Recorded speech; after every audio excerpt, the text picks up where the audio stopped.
মটরের ঘুগনি তো অনেক খেয়েছেন, একবার মটরশুঁটির ঘুগনি বানিয়ে দেখুন। বানানো এতটাই সহজ, খেতে তো দারুণ হয়। এর স্বাদ ভোলার নয়, একবার বানালে বারবার বানিয়ে খেতে ইচ্ছে করবে।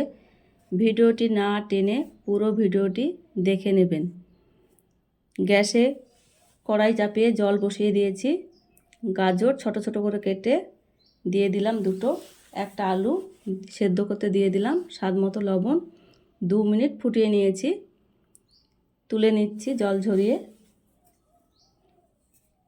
সবগুলাকে তুলে নিলাম। ওই কড়াইয়ে সরিষার তেল দিয়ে দিলাম।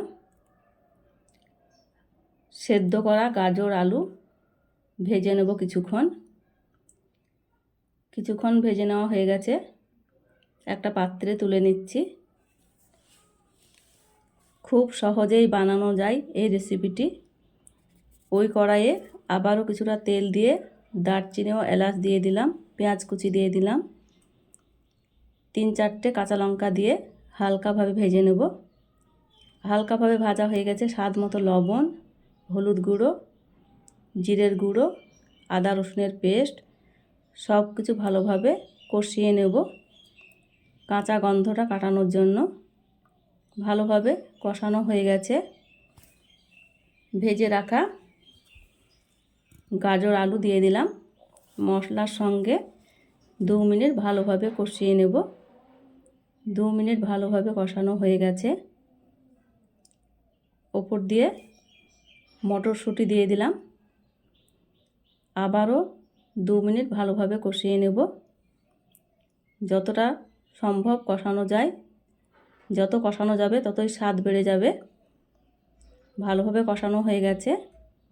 ওপর দিয়ে 1 কাপ মতো জল দিয়ে দিলাম। এইভাবে ঢেকে 5 মিনিট রান্না করে নেব। ভিডিওটি ভালো লেগে থাকলে বন্ধুদের সঙ্গে বেশি বেশি শেয়ার করে দেবেন।